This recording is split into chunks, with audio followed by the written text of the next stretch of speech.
வணக்கம். America, Iran, Israel போரிலிருந்து ஒரு மிகப்பெரிய செய்தி வெளிவந்திருக்கிறது. ஒரு மிகப்பெரிய கமாண்டர் ஆபரேஷனுக்கு ஈரான் தயாராகிவிட்டது. இந்த கமாண்டர் ஆபரேஷன் நேரடியாக அமெரிக்க போர் வீரர்கள், ஏர்போர்ஸ் படையை சார்ந்த நபர்கள், கப்பல் படையாக இருக்கட்டும் அல்ல மிலிட்டரியாக இருக்கட்டும், இந்த அனைத்து நபர்களுமே எங்க பதுங்கி இருந்தாலும் அவர்களை தேடி கண்டுபிடித்து உயிருடன் பிடிப்பதற்கான இந்த ஆபரேஷனை ஈரான் நேற்று அறிவித்திருக்கிறது. ஈரானின் இஸ்லாமிக் ஆர்மி ஒரு மிகப்பெரிய ஸ்டேட்மெண்ட்டை வெளிவிட்டிருக்கிறார்கள். இந்த ஸ்டேட்மெண்ட்டை நீங்க நம்பினீர்கள்னா, regional resident should evacuate the areas hosting US and Israeli troops.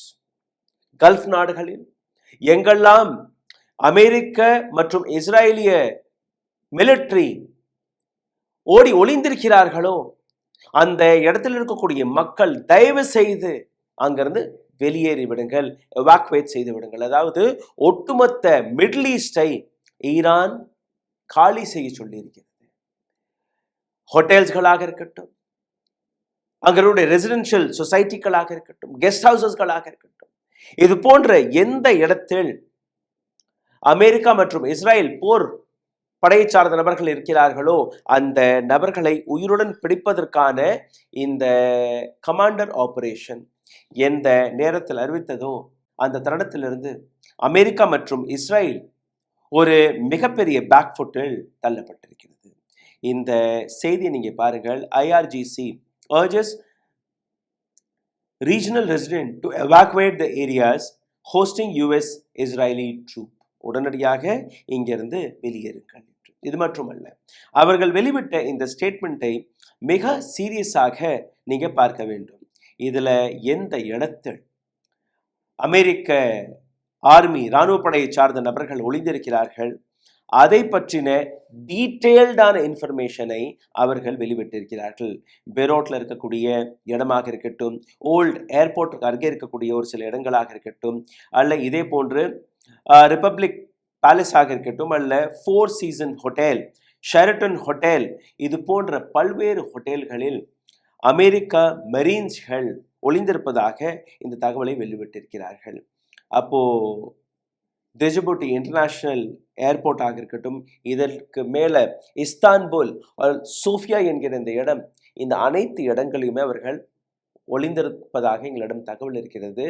இந்த இடத்தில் இருக்கக்கூடிய ரெசிடென்ட்ஸ்கள், இந்த ஹோட்டல்ல இருக்கக்கூடிய மற்ற நபர்கள் தயவு செய்து இந்த இடத்திலிருந்து வெளியேறி விடுங்கள். ஏன்னா நாங்கள் எப்போ வேணாலும் தாக்குதலை நடத்துவோம். ஒரு கமாண்டர் ஆபரேஷன், அதாவது தரையில இறங்கி யார் அயத்துல்லா அலி கமேனி அவர்களை கொல்லக்கூடிய வேலையை பார்த்தார்களோ, யார் அந்த நாட்டின் சின்ன சின்ன குழந்தைகளை கொன்றார்களோ, யார் இந்த போரை துவங்கினார்களோ அதே இராணுவ வீரர், அதே இராணுவ படை இன்னைக்கு ஓடி ஒளிந்து கொண்டிருக்கிறது. US Marine were reportedly moved this week to Djibouti International Airport via Istanbul and Sofia. அவர்களுக்கு ஒரு மிக முக்கியமான அப்டேட்டை அமெரிக்கா கொடுத்திருக்கிறது. எங்கெல்லாம் நீங்க இருக்கிறீர்கள் உடனடியாக அபுதாபி வழியாக, சஃபியா வழியாக டிஜிபூட்டி இன்டர்நேஷனல் ஏர்போர்ட்டிற்கு நீங்க போய் சேருங்கள். உங்களை எப்போ வேணாலும் நாங்கள் எவாக்குவேட் செய்வோம். அப்போ அமெரிக்கர்களுக்கு இருக்கக்கூடிய அந்த பயத்தை பாருங்கள், அந்த போர் வீரர்களுக்கு இருக்கக்கூடிய அந்த பயத்தை பாருங்கள். தன்னுடைய உயிரை காப்பாற்றுவதற்காக அவர்கள் எங்கெல்லாம் பதுங்கியிருந்தார்களோ அங்கேயும் தாக்குதல் நடக்கப் போவதாக உணர்ந்த உடனேயே அவர்கள் ஓடி ஒளியக்கூடிய வேலையை பார்க்கிறார்கள். எங்கெல்லாம் இது? துபாய், அபுதாபி, கத்தர், பக்தாத், பெரோட், லெபனான், இது போன்ற பல நாடுகளில் இருக்கக்கூடிய ஹோட்டல்ஸ், கெஸ்ட் ஹவுஸ் உங்களோட டிவி ஸ்கிரீனில் நீங்க பார்த்து வருகிறீர்கள். ஈரான் இந்த கமாண்டோ ஆபரேஷனை துவங்கக்கூடிய காரணம் என்ன? இந்த ஆபரேஷன் வழியாக அங்கே மிசைல் அட்டாக்கும் நடக்கலாம் என்று கூறியிருக்கிறார்கள். அமெரிக்கர்களை, அமெரிக்க சோல்ஜர்ஸ்களை உயிருடன் பிடித்தவர்கள் என்ன செய்ய போறார்கள்? இந்த ஒட்டுமொத்த ஹைடிங் சிச்சுவேஷன் எப்படி உருவானது? அமெரிக்க சோல்ஜர்ஸ் யாரை இவர்கள் தேடுகிறார்கள்? யார் அந்த அமெரிக்க சோல்ஜர்ஸ்கள்? எப்படி இந்த நிலை ஏற்பட்டது? எப்படி இவர்கள் இந்த ஹோட்டல்ஸ்களுக்கு போனார்கள், கெஸ்ட் ஹவுசஸ்களில் போய் பதுங்கினார்கள், எப்படி இவர்கள் ஓடி ஒளிகிறார்கள் என்கிற அந்த விஷயத்தை நீங்க பார்த்தீர்கள்னா, பிப்ரவரி 28ஆம் தேதி இந்த போர் தொடங்கிய நாள்ல இருந்து அதற்கு முன்னாலேயே அமெரிக்கா ட்ரூப்ஸ்கள் ஒட்டுமொத்த மிடில் ஈஸ்ட்ல இருந்தார்கள். இந்த மேப்பை நீங்க பார்த்தீர்கள்னா, ஈராக்ல மட்டும் 6000 அமெரிக்க சோல்ஜர்ஸ், குவைத்துல 13,000 அமெரிக்க சோல்ஜர்ஸ், பஹ்ரீன்ல 7,000, கத்தர்ல 13,000, ஆப்கானிஸ்தான்ல 14,000, யுஏஇல 5,000, ஒமான்ல கிட்டத்தட்ட ஒரு 6,600க்கு மேல, சீரியாவில் ஒரு 800, ஜார்டன்ல 3,000, சவுதி அரேபியாவில் 3,000, கிட்டத்தட்ட ஒரு 40-45,000 அமெரிக்க படை இந்த இடத்தில் இருக்கிறது. இப்ப இந்த போர் தொடங்கிய உடனேயே ஈரானுடைய ரெட்டாலியேஷன் எந்த அளவு நடந்ததுன்னு நீங்க பார்த்தீர்கள்னா, முக்கியமாக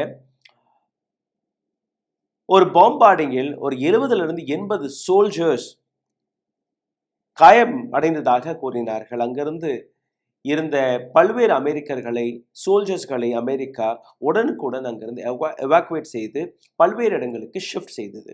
அந்த ஷிஃப்ட் செய்த இடம் ஹோட்டல்ஸ், பல அமெரிக்க பில்டிங்ஸ்கள், பல ரெசிடென்ஷியல் சொசைட்டிகள், இது போன்ற, ஏன்னா அவர்களை அங்கிருந்து எவாக்குவேட் செய்ய முடியவில்லை, விமானம் எல்லாம் பறக்காத அந்த காரணத்தினால்.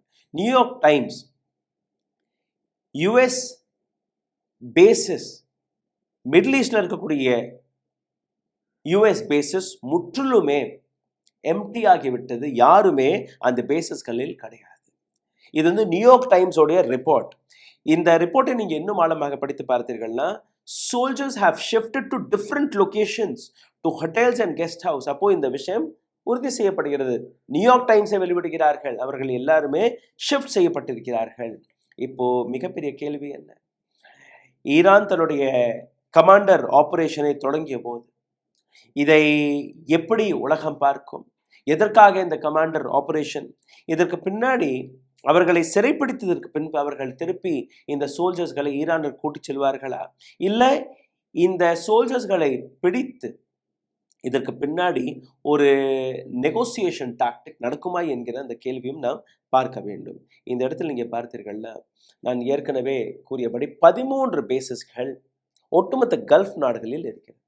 இந்த 13 பேசஸ்களில் 40,000க்கும் மேற்பட்ட அமெரிக்க சோல்ஜர்ஸ்கள் west Asia, middle east, gulf நாடுகளில் சிக்கியிருக்கிறார்கள். இந்த அனைத்து சோல்ஜர்ஸ்களுடைய உயிருக்கு உத்தரவாதம் அமெரிக்கா தான் கொடுக்க வேண்டும். அடுத்தடுத்து நீங்க பார்த்தீர்கள்னா, அமெரிக்க சோல்ஜர்ஸ்களுடைய சவப்பெட்டிகள் அமெரிக்காவிற்கு போக போக அங்க இருக்கக்கூடிய மக்கள் கொந்தளித்தார்கள். தேவையில்லாத ஒரு போரில் எதற்காக அமெரிக்கா குதித்தது, எதற்காக நம்மளுடைய இராணுவ வீரர்களை நாம் இறக்க வேண்டும் என்று. இப்போ இந்த கமாண்டர் ஆபரேஷன் வேற. இப்ப எந்த விதமான பதில் டொனால்ட் ட்ரம்ப் கொடுக்க போகிறார் என்று யாருக்குமே தெரியவில்லை. ஏன்னா டொனால்ட் ட்ரம்ப் 2 நாட்களுக்கு முன்பு இந்த வீடியோவில் உங்களை இன்னும் ஆழமாக குறிச்சிருக்கும் முன்பு ஒரு சரி கோரிக்கை, எங்களுடைய சேனலை தொடர்ந்து முடக்கக்கூடிய வேலையை பார்த்து வருகிறார்கள். இதிலிருந்து மீட்டெடுப்பதற்காக உங்களுடைய உதவி தேவைப்படுகிறது. நீங்க செய்ய வேண்டிய ஒரு சில சாதாரணமான விஷயங்கள்: லைக், ஷேர், சப்ஸ்கிரைப் பட்டனை தட்ட மறக்காதீர்கள். இந்த வீடியோவை பார்த்து கொண்டிருக்கும் போதே ஹாய், ஹலோ, வணக்கம், உங்களுடைய கேள்விகள், கருத்துக்களை கீழே கமெண்ட் பாக்ஸில் எழுதிவிடுங்கள். இதை தாண்டி பொருளாதார ரீதியாக எங்களை முடக்கக்கூடிய வேலையை தொடர்ந்து பார்த்து வருகிறார்கள். இதிலிருந்து மீட்டெடுப்பதற்காக உங்களால் முடிந்த உதவியை நீங்க அருகில் இருக்கக்கூடிய QR கோடை ஸ்கேன் செய்து தெரிவிக்கலாம்.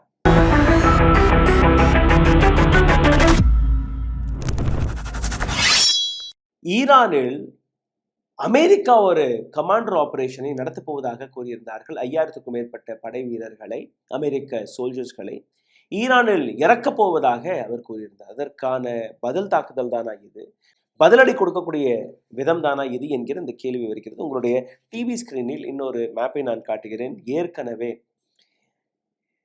எங்கெல்லாம் இவர்கள் தாக்குதலை நடத்த போறார்களோ, எங்கெல்லாம் அமெரிக்க படை வீரர்கள் ஒளிந்திருக்கிறார்களோ, அதற்கான டீட்டெயில்டான இன்ஃபர்மேஷனை ஈரான் வெளிவிட்டிருக்கிறது. நீங்க பார்த்தீர்கள்னா, சீரியாவில், ஈராக்கில், குவைத்தில் எங்கெல்லாம், அதே போன்று நீங்க பாருங்க சவுதி அரேபியாவில் பிரின்ஸ் சுல்தானுடைய ஏர்பேஸ் கூட இதுல டார்கெட்ல இருக்க போகிறது. இது மட்டுமல்ல, டொம்ரேட் ஏர்பேஸ் இதுல டார்கெட்ல இருக்கு. கேம்ப் ஜஸ்டிஸ் ஓமான்ல இருக்கு, அதுவும் டார்கெட்ல இருக்கு. டஃப்ரா ஏர்பேஸ், அதாவது எங்க இருந்துமே தப்பித்து ஓட முடியாத அளவில் 4 புறமும் சுத்தி வளைத்திருக்கிறது ஈரான். இது மட்டுமல்ல, யுஎஸ் கம்பைன்ட் ஏர் ஆபரேஷன் சென்டர், இது வந்து அல் உதேத் ஏர்போர்ட், சென்ட்காம் என்று கூறுவார்கள். இது ஏற்கனவே டிஸ்ட்ராய் செய்து விட்டார்கள். இந்த சென்ட்காம் என்பது கத்தர்ல இருக்கு, அதுவும் டார்கெட்ல இருக்கு. யுஎஸ்ஓடைய 5th ஃப்ளீட், இங்கேயும் ஒரு மிகப்பெரிய அட்டாக் நடந்தது. அங்கேயும் இப்போ எந்த விதமான சோல்ஜரும் கிடையாது. இப்போ அனைத்து இடங்களையுமே தாக்கியதற்கு பின் வெளிவந்த செய்தி நீங்க பார்த்தீர்கள்னா, ஈரானுடைய இன்டெலிஜென்ஸ் ஒவ்வொரு மூவையுமே ட்ராக் செய்து கொண்டிருந்தது, எங்க எந்த ட்ரூப் ஷிஃப்ட் ஆகி இருக்கிறது என்று. இதுல பல நபர்கள் ஐரோப்பிய நாடுகளுக்கும் ஷிஃப்ட் செய்ததாக ஒரு தகவலை கொடுத்திருக்கிறார்கள். அப்போ ஐரோப்பிய நாடுகளிலும் இந்த தாக்குதல் எக்ஸ்பேண்ட் ஆக வாய்ப்புகள் இருக்கு. துபாயில் இருக்கக்கூடிய ஹோட்டல், கெஸ்ட் ஹவுஸை தாண்டி ஜெர்மனியில் இருக்கக்கூடிய பேசஸ்களிலும் ஒரு சில சோல்ஜர்ஸ்களை ஷிஃப்ட் செய்திருக்கிறார்கள். பிரான்சில் இருக்கக்கூடிய அமெரிக்க பேஸ், அங்கேயும் சோல்ஜர்ஸ்கள் ஷிஃப்ட் ஆகியிருக்கிறார்கள். யூகே, யுனைடெட் கிங்டம், இட்லி, இது போன்ற பல்வேறு இடங்களில் இந்த சோல்ஜர்ஸ்களை ஷிஃப்ட் செய்திருக்கிறார்கள். இது எப்படின்னா, ஐடிஎஃப் சோல்ஜர்ஸ்கள் எப்படி ஓடி ஒளிந்தார்களோ, எப்படி Palestinian human right group Israel மீது ஒரு மிகப்பெரிய குற்றச்சாட்டு எடுத்து வைத்ததோ, எப்படி ஐடிஎஃப் சோல்ஜர்ஸ்களை அவர்கள் சிறைப்பிடித்ததற்கு பின்பு ஹமாஸ் இஸ்ராயல் மீது தாக்குதலை நடத்திய பின்பு ஒட்டுமொத்த காசாவை அழிக்கக்கூடிய வேலையை இஸ்ரேல் பார்த்தது. இந்த சோல்ஜர்ஸ்களை திருப்பி கொடுத்த பின்பு கூட அந்த போர் தொடங்கியது. அதே போன்ற ஒரு டாக்டிக்கை ஈரான் கையாள போகிறதா என்கிற அந்த கேள்வி.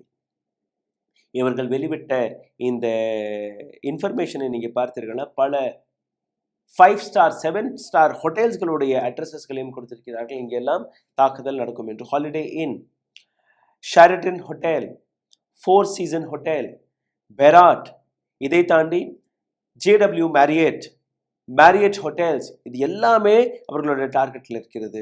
ராடிசன் ஹோட்டல், கல்ஃப் நாடுகளில் இருக்கக்கூடிய ராடிசன் ஹோட்டல், இதுவும் டார்கெட்டில் இருக்கிறது. இன்னொரு பக்கம் நீங்கள் பார்த்தீர்கள்னா, அமெரிக்க சோல்ஜர்ஸ்கள் ஒரு 4 BHK 4 அறை கொண்ட ஒரு மிகப்பெரிய ரூமில் ஒரு 15-20 பேர் தங்கியிருந்தால் கூட, அந்த ரெசிடென்ட் சொசைட்டிக்கு அருகே இருக்கக்கூடிய மற்ற லோக்கல் ரெசிடென்ட்ஸ், உங்களுக்கு தெரிஞ்சிருந்தால், உங்களுடைய லொக்காலிட்டியில் இந்த மாதிரி அமெரிக்கர்கள் வசித்தவர்கள் உங்களுக்கு தெரிஞ்சால், உடனடியாக அந்த பில்டிங்கை, அந்த வீட்டை நீங்கள் எவாக்குவேட் செய்து விடுங்கள். இல்லை, அவர்களை வெளியேற வையுங்கள். இல்லைன்னா உங்களோட உயிருக்கு நாங்கள் உத்தரவாதம் கொடுக்க முடியாது. இந்த ஒட்டுமொத்த விஷயத்தில் இன்னொரு ஆங்கிலையும் நீங்கள் பார்க்க வேண்டும். யுஎஸ் ஆர்மி ஈரானுடைய சிவிலியன்ஸ்களை கொன்றார்கள், எங்கள் நாட்டு மக்களை கொண்டிருக்கிறார்கள். இந்த இடங்களில் இருந்த படை வீரர்கள் தான் இந்த வேலையை பார்த்திருக்கிறார்கள். அதனால் இவர்களை நாங்கள் சிறைப்படைக்க போகிறோம் என்று அவர்கள் கொடுத்த பதில். இன்னொரு பக்கம் நீங்கள் பார்த்தீர்கள்னா, குவைத்தில் ஒரு அட்டாக் நடந்தது. அந்த அட்டாக்கில் தான் 70-80 சோல்ஜர்ஸ்கள், அமெரிக்க சோல்ஜர்ஸ்கள், அவர்கள் மிகப்பெரிய அளவில் காயமடைந்தார்கள். இந்த விஷயம் நடந்த உடனே குவைத்திலிருந்து அந்த அமெரிக்க படைகளை அகற்றி கத்தருடைய கேபிட்டலான தோஹாவிற்கு ஷிஃப்ட் செய்தார்கள். இது மட்டுமல்ல, ரஸ் அல் கமியா, இதிலும் ஒரு சில நபர்களை, இது வந்து யுனைடெட் அரப் எமிரேட்ஸில் இருக்கிறது, இங்கேயும் அவர்களை ஷிஃப்ட் செய்திருக்கிறார்கள். ஒரு சில நபர்களை ஈராக்கிற்கு ஷிஃப்ட் செய்திருக்கிறார்கள். அதாவது 30,000-40,000 அமெரிக்க படை கடந்த 48 மணி நேரமாக தன்னுடைய உயிரை காப்பாற்றுவதற்காக தன்னுடைய பேசஸ்களை மாற்றி வருகிறார்கள். இதற்கு பின்னாடி இருக்கக்கூடிய இன்டெலிஜென்ஸ் சைனாவா ரஷ்யாவா என்று நீங்க பார்த்தீர்களா? நிச்சயமாக ரஷ்யன் ஹியூமன் இன்டெலிஜென்ஸ் அமெரிக்க படையை பற்றின ஒவ்வொரு டீட்டெயில்ஸையும் எடுத்து காட்டியிருக்கிறது ஈரானிற்கு. அதாவது அவர்கள் மிலிட்டரி யூனிஃபார்ம்ல இருப்பார்களா, சிவில் யூனிஃபார்ம்ல இருப்பார்கள், அவர்கள் கையில் ஆயுதம் இருக்குமா இருக்காதா, இதெல்லாம் அங்க கேள்வி கிடையாது. ஈரானிடம் ரஷ்யன் ஹியூமன் இன்டெலிஜென்ஸ் வழியாக ஒவ்வொரு அமெரிக்க இராணுவ வீரருடைய ஐடென்டிஃபிகேஷன் போட்டோ, அவருடைய ஐடி கார்ட்ஸ் எல்லாமே, அனைத்து டேட்டாவுமே இருக்கிறது. இது முதல் புள்ளி. அதனால் அவர்களால் எங்கேயுமே ஓடி ஒழிய முடியாது. ரெண்டாவது, சைனா தன்னுடைய சேட்டலைட் டிராக்கிங்கை வைத்து ஒரு பட்டாலியன் இங்கிருந்து இந்த இடத்திற்கு போயிருக்கிறதுனா, ஒவ்வொரு விஷயத்தையுமே சைனாவுடைய சேட்டலைட் ட்ராக் செய்து அந்த இன்ஃபர்மேஷனை ஈரானிடம் கொடுத்திருக்கிறார்கள், இன்னும் கொடுத்து கொண்டு தான் இருக்கிறார்கள். அதாவது அமெரிக்க ட்ரூப்ஸ்களை எங்கேயுமே மறைக்க முடியாத நிலையில் இன்னைக்கு டொனால்ட் ட்ரம்ப்புடைய அரசாங்கம் இருக்கிறது, அமெரிக்கா இருக்கிறது. இது மட்டுமல்ல, ஈரானிடம் இருக்கக்கூடிய அவர்களுடைய ஸ்பை ஏஜென்சி, அவர்களுடைய இன்டெலிஜென்ஸ் நெட்வொர்க் அதுவும் மிகவும் ஸ்ட்ராங்காக இருக்கிறது. இதில் இன்னொரு மிக முக்கியமான விஷயம், ஜூவிஷ் இஸ்ரேலீஸ் ஈரானிடம் பணத்தை வாங்கி கொண்டு இஸ்ரேலீஸே ஜூவிஷே பல நபர்கள் ஈரானிற்காக வேலை பார்த்து வருகிறார்கள். இதுவும் அமெரிக்க இன்டெலிஜென்ஸ் டிபார்ட்மெண்ட் வெளிவிட்டிருக்கிறார்கள். அதாவது தன்னுடைய நாட்டுக்கு எதிராகவே ஒரு சில நபர்கள் அங்கே வேலை பார்த்து வருகிறார்கள், இஸ்ரேலுக்கு எதிராக வேலை பார்த்து வருகிறார்கள். ஈரானுடைய கமாண்டர் ஆபரேஷன் எவ்வளோ டேஞ்சரஸாக இருக்க போது நீங்கள் பார்த்தீர்கள்னா, இதில் ஹாலிடே இன் பக்தாத்தில் இருக்குது. இந்த இடத்துல கிட்டத்தட்ட ஒரு 200 அமெரிக்க சோல்ஜர்ஸ்கள் இருப்பதாக கூறியிருக்கிறார்கள்.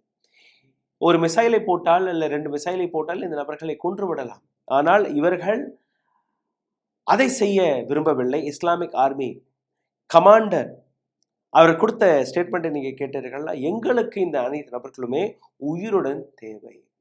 மிடில் ஈஸ்ட், குவைத், பஹ்ரைன் இது போன்ற எந்த இடத்தில் இருந்தாலும் அவர்களை நாங்கள் உயிருடன் பிடிப்பதற்கான வேலை தான் பார்ப்போம். இது மட்டுமல்ல, இன்னொரு பக்கம் ஹெஸ்புல்லா அவர்களுடைய இன்டெலிஜென்ஸ், அவர்களுடைய கோஆபரேஷனும் இந்த இடத்துல இருக்கிறது. 2024ஆம் ஆண்டு ஹெஸ்புல்லா மீது இஸ்ரேல் நடத்திய தாக்குதல், அதற்கான அங்கே ஹெஸ்புல்லாவுடைய லீடர்ஷிப் எல்லாம் இஸ்ரேல் கொன்றது. அப்போ அமெரிக்கா மற்றும் இஸ்ரேலுக்கு எதிராக ஹெஸ்புல்லாவும் இப்போ குதித்திருக்கிறார்கள். ஈரான் ஒரு பக்கம், ரஷ்யா ஒரு பக்கம், சைனா ஒரு பக்கம், ஹெஸ்புல்லா, ஹமாஸ், ஹூத்தீஸ் இவர்கள் ஒரு பக்கம், ஈரான் இன்னொரு பக்கம். அனைவருமே ஈரானிற்கு உதவும் போது சீரியாவுடைய பிரசிடென்ட் ஜுலானி எந்த இடத்தில் தங்கியிருக்கிறாரோ, பிரசிடென்ட் பேலஸ் செல்லும் இந்த கமாண்டர் ஆபரேஷன் நடக்கப் போவதாக அவர்கள் கூறியிருக்கிறார்கள். முஸ்தபா கமேனி ஈரானின் ஆர்மி சீஃபிற்கு ஒரு ஸ்டேட்மெண்ட்டை கொடுத்திருக்கிறார், ஒரு இன்ஸ்ட்ரக்ஷனை கொடுத்திருக்கிறார்.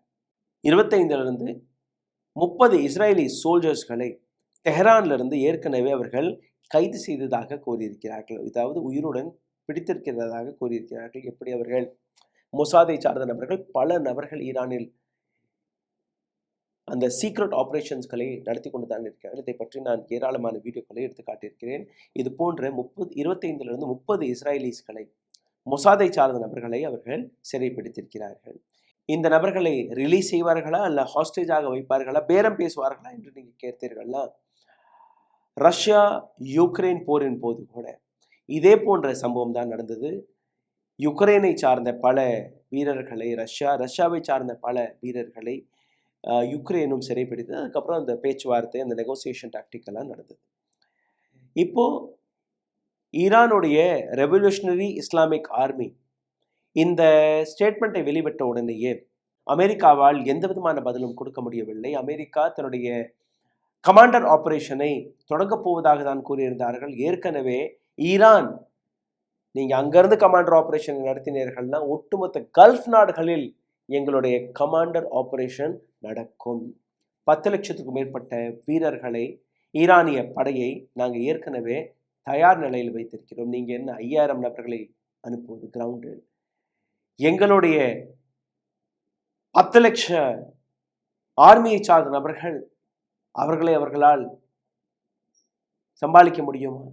இந்த 5000 நபர்களை நாங்கள் உயிருடன் திரும்பி போக விட மாட்டோம். இது ஈரானுடைய சேலஞ்சிங் வார்த்தைகளாக இருக்கிறது. ஸ்ட்ரெய்ட் ஆஃப் ஹார்மோஸை அவர்கள் முற்றிலுமே கண்ட்ரோல் செய்து விட்டார்கள். இப்ப ரெட்சியையும் அவர்கள் மூடப்போவதாக கூறியிருக்கிறார்கள். அதாவது இந்த பக்கம் உலக நாடுகளுக்கு செல்லக்கூடிய 20-25% கச்சா எண்ணெய், ரெட்சியை அவர்கள் மூடிவிட்டார்கள்னா ரெட்சியில் இருக்கக்கூடிய அடுத்த ஒரு 11-14% அந்த கச்சா எண்ணெயும் முடக்கப்பட்டதுன்னா ஒட்டுமொத்த உலகமே ஈரானின் காலில் விழுவதை விட அவர்களிடம் வேறு எந்த விதமான வழியும் கிடையாது. அவர்கள் எடுத்து வைக்கக்கூடிய ஒரு சில கோரிக்கைகள், எந்த நாடு எங்களை சீண்டி பார்த்தார்களோ, எந்த நாடு எங்கள் மீது தாக்குதலை நடத்தினார்களோ அந்த நாடு உலக நாடுகளை கூட்டி வந்து மன்னிப்பை கேட்பது மட்டுமல்லாமல் எங்களுக்கு உத்தரவாதத்தை கொடுக்கணும், இதற்கு மேல் எங்கள் மீது எந்த விதமான தாக்குதலும் நடக்காது என்று. ஸ்ட்ரேட் ஆஃப் ஹார்மோஸில் ஈரானுடைய கண்ட்ரோல் தான் இருக்கிறது என்கிற அந்த விஷயத்தை ஒட்டுமொத்த உலகமே எழுதி கொடுக்க வேண்டும். எங்கள் மீது இதற்கு மேல் எந்த விதமான தாக்குதலை அமெரிக்காவோ இஸ்ரேலோ நடத்தாது என்கிற அந்த விஷயத்தை எழுதி கொடுக்கணும். எங்க நாட்டிற்கு ஏற்பட்ட நஷ்டம் அதை சரி கட்டுவதற்கான அனைத்து வேலையுமே அமெரிக்கா பார்க்க. இது எல்லாத்துக்கும் நீங்க ஒத்துக்கினீர்கள்னா நாங்க இந்த போரை நிறுத்த பேச்சுவார்த்தைக்கு நாங்க வருவோம், இல்லைன்னா நாங்க வர மாட்டோம். இன்றைய நிலையில் நீங்க பார்த்தீர்கள்னா ஈரானின் கையில் தான் ஒட்டுமொத்த போருக்கான ரிமோட் கண்ட்ரோல் போயிருக்கிறது. டொனால்ட் ட்ரம்ப் எந்த விதமான கட்டுக்கதைகளை வெளிவிட்டாலோ, எந்த விதமான பொய்களை செய்தாலோ, இந்த போரில் நிச்சயமாக ஈரான் ஒரு அப்பர் ஹேண்டில் இருக்கிறது. அமெரிக்காவால் பதில் கொடுக்க முடியவில்லை. அமெரிக்காவுடைய போர் வீரர்களை கூட அவர்களால் காப்பாற்ற முடியவில்லை. ஓடி ஒளிந்து கொண்டிருக்கிறார்கள். சிந்தித்து பாருங்கள். நன்றி, வணக்கம். ஊடகம் கார்ப்பரேட் அரசியல்வாதிகளின் கைப்பாவையாக அடிமைகளாக இருந்தது போதும், இனி சாட்டை எடுத்து சுழற்றும் நேரம் வந்துவிட்டது. ஊடகம் பொதுமக்களாகிய உங்களுக்காக, உங்களாலேயே இயக்கப்பட வேண்டும். ஊடக சுதந்திரத்திற்காக உங்களின் பங்களிப்பை இன்றே அளித்திடுங்கள்.